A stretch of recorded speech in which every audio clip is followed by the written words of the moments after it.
जब जब दर्द का बादल छाया, जब गम का साया लहराया, जब आंसू पलकों तक आया, जब ये तन्हा दिल घबराया, हमने दिल को ये समझाया, दिल आखिर तो क्यों रोता है, दुनिया में यूं ही होता है।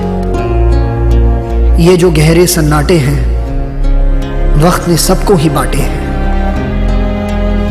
थोड़ा गम है सबका किस्सा, थोड़ी धूप है सबका हिस्सा। आग तेरी बेकार ही नम है, हर पल एक नया मौसम है। क्यों तू ऐसे पल खोता है, दिल आखिर तो क्यों रोता है। Hi guys, welcome to Close Talks. और आज की स्टार्टिंग देख के तुम्हें समझ आ ही गया होगा कि आज का जो टॉपिक है काफी इंटरेस्टिंग, काफी शायराना मिजाज होने वाला है। तो आज हम मिलेंगे एक शायर से। इनका नेम है मोहित चहल। मोहित मेरे साथ यूनिवर्सिटी में पढ़े हुए हैं, मेरे बहुत अच्छे दोस्त हैं। और मोहित के बारे में मैं तुम्हें थोड़ा सा बता देना चाहता हूँ। मोहित प्रोफेशन तौर पे एक फार्मास्यूटिकल कंपनी में काम करते हैं और पार्ट टाइम में ये बहुत अच्छे शायर हैं। पता है यार, मैं भी ना गालिब का बहुत बड़ा फैन हूँ। एक्चुअली मैं पहले नहीं था, पर यूनिवर्सिटी टाइम पे जब मैं मास्टर्स में था, जर्नलिज्म कर रहा था, मेरे एक सर हुआ करते थे, अब इस दुनिया में नहीं है। तो वो जब भी क्लास में आते थे हमेशा गालिब गुनगुनाते थे। तो धीरे धीरे मेरा इंटरेस्ट बना और मुझे यही लगता था कि यार शायरी बोलनी या करनी बहुत आसान होती है। जब बारी लिखने की आई ना, तो मैं हमेशा फेल हो जाता। शायद मैं उतना गहराइयों में डूब ही नहीं पाता था कि मैं इतना कुछ लिख सकूं। पढ़ता तो मैं अब भी हूँ, गालिब, मिर्जा गालिब को मैं बहुत पढ़ता हूँ, राहत इंदौरी के बारे में बहुत पढ़ता हूँ, राहत इंदौरी की पोइट्री में बहुत पढ़ता हूँ, पर लिख मैं आज तक ढंग से नहीं पाया। वो फिर जब यूनिवर्सिटी चल रही थी तो मैं मोहित भाई से मिला, तो मैंने मोहित भाई का पेज देखा, शायरी का पेज है। तो आज मुझे लगा यार क्यों ना हम एक शायर से बात करें। तो आज मैं तुम्हें मोहित भाई से रूबरू करवाता हूँ। अच्छा, वैसे मोहित भाई शायरी का शौक कब से पड़ा? मतलब ब्रेकअप हुआ था या वही मतलब ऐदा ही लिख आपा तुझे लिखना शुरू करता? बुझे बुझे से लगते हो किस आग की तलाश है, पानी बगल में है फिर किस चीज़ की प्यास है। बेसिकली शायरी रमन मैं 11th क्लास से ही कर रहा हूँ। ऐसा कुछ नहीं है कि मेरा कोई दिल टूटा है या समथिंग कुछ ऐसा वगैरह हुआ है जिससे मैंने शायरी करना शुरू किया है। कमाल है यार, मैं 11वीं में सप्लियाँ निकाल रहा था, तुम मुझे ऐसे कोई देख रहे हो? सालों सबकी सप्लियाँ आती होती है, जरूरी नहीं है हर कोई बच्चा पढ़ाई में होशियार हो यार। ठीक है ना, हो जाता कभी कभार। आई थिंक हर किसी इंसान के अंदर कोई ना कोई टैलेंट होता है एंड वो अपनी फीलिंग्स को उसके थ्रू एक्सप्रेस कर पाता है। सब कोई ना कोई एक ज़रिया ढूंढते हैं अपने अंदर के जज्बातों को बाहर निकालने के लिए। एंड मैंने जो रास्ता चुना वो शायरी चुना कि अंदर की जितनी भी फीलिंग्स हैं उनको एक कागज़ पर लिख डालूं। मुझे लगता है कि हमारा कोई सबसे अच्छा दोस्त जो है वो एक कागज़ और कलम ही है। वैसे मैंने ना बहुत बार ऑब्जर्व करा, पता नहीं ऐसा है या नहीं, कि जिनका दिल टूटा होता है ना वो बड़े अच्छे शायर होते हैं। तो मतलब आपको भी ऐसा लगता है? मतलब कभी इस ख्याल से आपने कुछ लिखा हो, कुछ ब्रेकअप पे या कभी किसी के छोड़े जाने के बाद कुछ ऐसा कुछ आपने लिखा हो? ये बेसिकली रमन, ये मैंने क्या होता है कि कई बार क्या होता है कि हम किसी शख्स से प्यार करते हैं एंड हम उसको छोड़कर हम किसी और की बाहों में होते हैं। तो उस वक्त मैंने कुछ लाइंस लिखी थी इस ख्याल को सोचकर। सो मैं वो लाइन सुनाना चाहता हूँ आपको डेफिनेटली। बाहों में हूँ किसी और के लेकिन ख्यालों में वो है, जवाब हूँ मैं किसी और का लेकिन सवालों में वो है, दिल हूँ मैं तेरा लेकिन धड़कन अब भी वो है, खूबसूरती हूँ मैं तेरी लेकिन दर्पण अब भी वो है, जिस्म भले ही तेरा है लेकिन रूह अब भी वो है, जान हूँ मैं तेरी लेकिन रगों में खून अब भी वो है, जिंदगी हूँ मैं तेरी लेकिन संसार अब भी वो है, इश्क हूँ नव तेरा लेकिन प्यार अब भी वो है। बहुत उम्दा, मतलब बहुत ही उम्दा शायरी यार। और गाइस, ऐसी उम्दा शायरी तुम्हें मोहित भाई के पेज पे भी मिल सकती है। इंस्टाग्राम पे है नव शायर के नाम से, लिंक मैं डिस्क्रिप्शन में दे दूंगा। लेकिन उससे पहले मैं एक बार तुम्हें इनके पेज की थोड़ी सी पोइट्री दिखा देता हूँ, जरूर देखो, जरूर पढ़ो इनकी शायरी।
मैंने वैसे देखा मोहित भाई आप बहुत अच्छा लिखते हो, पर प्रोफेशनल तौर पे इस चीज को आगे क्यों नहीं लेके गए? मतलब ना कहीं आपने छपवाई, ना किसी न्यूज़पेपर में, ना किसी बुक में या कहीं पे, तो प्रोफेशनल तौर पे इसको आपने क्यों नहीं आगे बढ़ाया यार? First of all thank you Raman. And ऐसा कुछ नहीं है कि मैं बहुत अच्छी शायरी लिखता हूँ, समथिंग लाइक दैट। मेरे से बहुत अच्छे अच्छे शायर हैं, और आप ये कह रहे हैं कि प्रोफेशनली तौर पर मैंने कोशिश क्यों नहीं की। एक्चुअली रमन, मुझे लगता है कि मैं लोगों को शायरी दिखाने के लिए नहीं लिखता कि मेरे को बहुत बड़ा, मुझे कोई फेमस होना है या समथिंग, कुछ मुझे बहुत बड़ा नाम करना है। मैं जानता हूँ मेरे से बहुत अच्छे शायर हैं। ट्रू मैन, फेम और पैसे से ऊपर भी एक चीज होती है, वो होता है तुम्हारा पैशन, तुम्हारा इंटरेस्ट, तुम्हारा शौक। कुछ शायर्स को काफ़ी पढ़ता भी हूँ, बट मैंने प्रोफेशनली तौर पर कभी नहीं सोचा कि मुझे कुछ ऐसा इस फील्ड में कुछ करना है। मैं अपने जो वर्ड्स हैं मैं उनको अपने पेज पर लिख देता हूँ, लोग पढ़े ना पढ़े, अगर जो लोग पढ़ते हैं अगर वो लोगों को अच्छा लगे, वो लोग मोटिवेट हो, मेरे लिए काफ़ी है। अच्छा वैसे मोहित भाई आप किससे इंस्पिरेशन लेते हो शायरी की? मतलब आप किस टाइप की शायरी पढ़ते हो? रमन, बेसिकली मुझे उर्दू शायरों को पढ़ना काफ़ी अच्छा लगता है। ऐसा कोई स्पेसिफिक नहीं है कि मैं किसी एक आधे शायर को या फिर कोई स्पेसिफिक शायर को ही पढ़ता हूँ। हाँ, मुझे हिंदी पोइट काफ़ी अच्छे लगते हैं, जैसे for example Subhadra Kumari Chauhan and Harivansh Rai Bachchan. इनका मुझे काफ़ी अच्छा शौक है। सुभद्रा कुमारी चौहान की एक पोइट्री है, दैट इज़ कदम का पेड़, वो मेरी सबसे पसंदीदा पोइट्री है। एंड हरिवंश राय बच्चन की पोइट्री मुझे बड़ी अच्छी लगती है, दैट इज़ अग्निपथ। तो हाँ, मेरे को इन कुछ चुनिंदा पोइट्स जो हिंदी पोइट्स हैं वो बहुत अच्छे लगते हैं। उर्दू जो शायर हैं वो मुझे बहुत अच्छे लगते हैं। अच्छा मोहित भाई, जैसे आप फार्मास्यूटिकल कंपनी में जॉब करते हो, तो इतने हेक्टिक शेड्यूल के बाद भी यार आप इतना अच्छा कैसे लिख लेते हो? मतलब टाइम कैसे निकालते हो इतना सब कुछ लिखने का? टाइम एक्चुअली रमन, बेसिकली क्या होता है कि अगर आपको किसी चीज़ का शौक है, किसी चीज़ का पैशन है, तो आप उसके लिए टाइम ज़रूर निकाल लेते हैं। बिल्कुल सही कहा यार। जब आप में किसी चीज का टैलेंट होता है ना, मतलब जब आप कुछ पैशनेटली करना चाहते हो, तो उसके लिए टाइम ऑटोमेटिकली निकल जाता है। और शायर तो ऐसी चीज हैं, जब उनके सामने जो भी चीज आती है और उनके दिमाग में कुछ ना कुछ ऐसा ख्याल आता है, तो उसी समय में वो उन ख्यालों को शब्दों में बुन देते हैं कागज पर। मेरी जॉब जो है बेसिकली काफ़ी हेक्टिक होती है, मुझे काफ़ी ज़्यादा ट्रैवल करना होता है and I love travelling. So travelling के दौरान मुझे जो भी चीज़ें ऑब्जर्व होती हैं, जो जैसा मुझे फील होता है, मैं उसको उसी टाइम पोइट्री लिख लेता हूँ। बेसिकली मेरे हाथ में हमेशा फ़ोन होता है। मेरी फ़ोन के अंदर मेरी एक छोटी सी डायरी है जिसके अंदर मैं पोइट्री लिखता रहता हूँ। कभी भी किसी टाइम भी मुझे कुछ भी थॉट्स आ जाते हैं, तो ज़रूरी नहीं है कि मेरे पास उस टाइम कागज़ या कलम हो, तो फ़ोन उठाया एंड जो भी दिल में आया वो लिख दिया। वैसे मैंने ना बहुत बार ही लिखने की कोशिश करी, पर मैं लिख नहीं पाया। तो क्योंकि मुझे लोगों ने बहुत बार कहा कि अगर तुम अच्छा लिखना चाहते हो तो तुम में एक चीज जरूर होनी चाहिए, या दर्द या इश्क, और मेरे पास फिलहाल दोनों ही नहीं थे। तो मैं मोहित भाई से पूछना चाहूंगा कि मोहित भाई लिखने के लिए क्या जरूरी होना चाहिए, दर्द या इश्क? दर्द या इश्क? मुझे आपकी इस बात से मेरी कुछ लाइंस याद आ गई जो मैंने लिखी थी। मैं 1 मिनट में आपको सुनाता हूँ। मुर्दों की बस्ती में साहब मैं सांस बेचता हूँ, मुर्दों की बस्ती में साहब मैं सांस बेचता हूँ, कुछ कागज़ में लिखे मेरे जज्बात बेचता हूँ। शायर मैं गरीब हूँ लेकिन अमीरों सा लहजा है, कलम एक कागज़ मेरा फ़कीरों सा लहजा है। अरे तुम समझने बैठे हो हमें गलत पाओगे, हम हमें नहीं समझा पाए तुम खाक समझाओगे।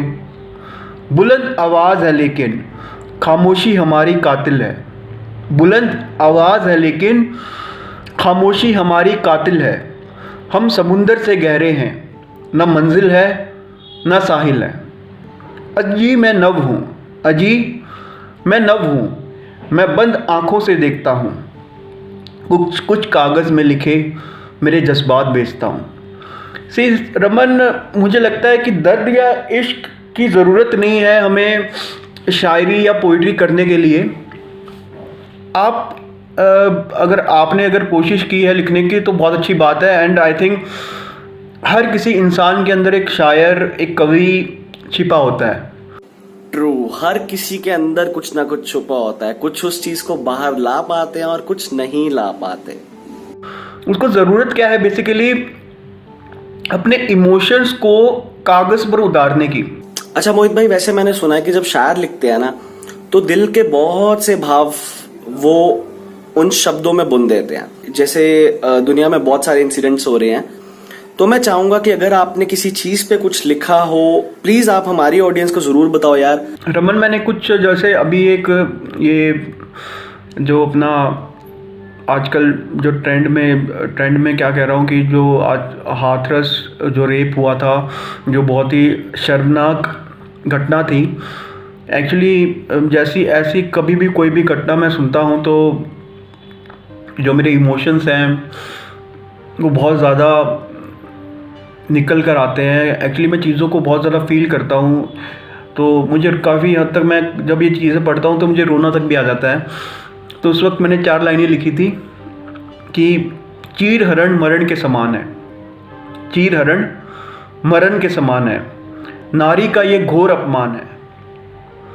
पल पल मरोगे इस जीवन काल में तुम, पल पल मरोगे इस जीवन काल में तुम, तुम्हारा घर भी तुम्हारे लिए शमशान है। मोहित भाई, मैं कह सकता हूँ यार, बहुत ही दिल को छू जाने वाली चीज लिखी है आपने। और ऑफ कोर्स जो हाथरस का इंसिडेंट हुआ बहुत ही शर्मनाक था, बहुत ही ज्यादा शर्मनाक था। लोगों की मेंटेलिटी जो है वो इतने गंदे लेवल पे गिर चुकी है कि तुम अंदाजा भी नहीं लगा सकते। फिलहाल मैं इस बारे में बात नहीं करना चाहता क्योंकि हम टॉपिक से हट जाएंगे, बट जो भी हुआ बहुत ही शर्मनाक चीज है। मैं हमारे जो घर की बेटियां हैं, ठीक है, सब लोग हैं, सब वुमेन हैं, उनको मैं यही कहना चाहूंगा कि प्लीज आप सेफ रहें और प्लीज आप अपने बचाव के लिए जरूर टाइकोंडो, ये चीजें, कराटे वगैरह जरूर सीखें यार। बच्चों को छोटे होते से सिखा देनी चाहिए, क्योंकि क्या है ना, लोगों की मेंटालिटी नहीं बदली जा सकती। लोग इतने बदतमीज हो चुके हैं कि तुम उनका कुछ कर ही नहीं सकते हो। तो इसलिए बेटर है कि अपनी बेटियों को इतना स्ट्रांग बना दो कि अगर कोई लड़का या कोई मतलब जो ये रेपिस्ट होते हैं ऐसी हरकतें करनी शुरू करें तो उनका मुंह तोड़ दे। वैसे ना मैं आजकल देख रहा हूँ तुम लोग आर्टिस्ट लोगों की बिल्कुल इज्जत नहीं कर रहे हो यार। इतनी मेहनत से वीडियो बनाता हूँ मैं और मेरे खुद के दोस्त ही नहीं प्रमोट कर रहे हैं मुझे ढंग से यार। ये क्या तरीका होता है? तुम छोड़ो, मैं मोहित भाई से पूछ लेता हूँ यार, उन्हें हमारा चैनल कैसा लगता है। रमन, एंड में यही कहना चाहता हूँ कि all the best for your YouTube channel. I think you are doing a great job and I have seen your all videos and your voice quality is very good. सुन लो, अब तो कुछ शर्म कर लो यार। अच्छा मोहित भाई यार, कुछ शायरी के अंदाज में अपने पेज के बारे में और कुछ प्लीज मोटिवेटिंग कहो यार, क्योंकि मुझे पता क्या लगता है, जब हम एक शायरी टोन में कुछ बोलते हैं ना, वो चीज बहुत ज्यादा अफेक्ट करती है दिल पे, दिमाग पे, बहुत अच्छी तरह से समझ आती है। तो मैं चाहूंगा कुछ शायरी के टोन में आप यार प्लीज कुछ बोलो, मैं सुनना चाहूंगा। सो एट द एंड आपके यूट्यूब चैनल के थ्रू मैं यही कहना चाहता हूँ कि आपकी जितनी भी ऑडियंस हैं, प्लीज़ आप मेरे पेज पर जाइए। मैं ये नहीं कहता कि आप उसको फॉलो कीजिए, आप पेज पर पढ़िए, आपको काफ़ी चीज़ें ऐसी लगेंगी कि आपसे लिंक होंगी। एंड में मैं यही कुछ 4 लाइनें कहना चाहूँगा कि शायद मुझे पढ़ने के लिए बेताब बैठे हो, शायद मुझे पढ़ने के लिए बेताब बैठे हो, इसलिए इतने चुपचाप बैठे हो। कसूर तुम्हारा नहीं मेरी कलम का है, कसूर तुम्हारा नहीं मेरी कलम का है। ये शायरी एक खूबसूरत जख्म सा है, ये इत्र से ज़्यादा महक देता है, मेरे गमों को अपने ऊपर लेता है। मैं ना चाहते हुए भी इसका गुलाम बन गया, मैं ना चाहते हुए भी इसका गुलाम बन गया। उगता सूरज था शायरी की शाम बन गया, उगता सूरज था मैं शायरी की शाम बन गया। कल तेरा प्यार था अब बहुत सी डायरी का लव हूँ, अब तेरा प्यार था अब बहुत सी डायरी का लव हूँ। कल सबका दोस्त मोहित था आज मैं अकेला नव हूँ, आज मैं अकेला नव हूँ। मोहित भाई यार दिल जीत लेते हो यार आप। और आपने यार ये चीज बड़ी गलत कही, आपने कहा अकेला नव। यार अकेला नव नहीं, आप एक ही नव हो, क्योंकि नव शायर बनना आसान नहीं है। जो पोइट्स होते हैं, जो शायर होते हैं ना यार, शब्दों की गहराइयां नाप लेते हैं और ये हर किसी के बस की बात नहीं होती। और सीरियसली मोहित भाई, आपकी शायरी हम कहीं ना कहीं अपनी लाइफ से रिलेट जरूर कर सकते हैं, किसी ना किसी की भी लाइफ से रिलेट हो सकती है, किसी ना किसी के लाइफ में ऐसा कुछ जरूर हुआ होगा। तो गाइस, तुम लोग मोहित भाई का पेज जरूर देखना, शायरी जरूर पढ़ना, तुम्हें बहुत अच्छा फील होगा। लिंक मैं डिस्क्रिप्शन में दे दूंगा। तो अभी हम चलते हैं, नेक्स्ट वीडियो में मिलेंगे एक नए इंसान के साथ, एक नए इंसान की किसी जर्नी के साथ, एक नए टॉपिक के साथ। और या इंस्टाग्राम पे मुझे फॉलो कर लो, वीडियो को लाइक और सब्सक्राइब चैनल को जरूर कर देना। इंस्टाग्राम पे फॉलो कर लो। और अगर तुम्हारी कुछ स्टोरी है ना ऐसी कुछ इंस्पायरिंग, मोटिवेटिंग तुम्हारी जर्नी रही है, या किसी चीज पे तुम बात करना चाहते हो, तो जरूर मुझे इंस्टाग्राम पे बताओ और हम लोग कुछ कोलैबोरेशन करते हैं यार, कुछ अच्छी सी स्टोरी ऑडियंस तक पहुंचाते हैं ना। अभी मैं चलता हूँ, जल्दी मिलते हैं, अगली वीडियो की तैयारी करता हूँ अभी मैं जाके।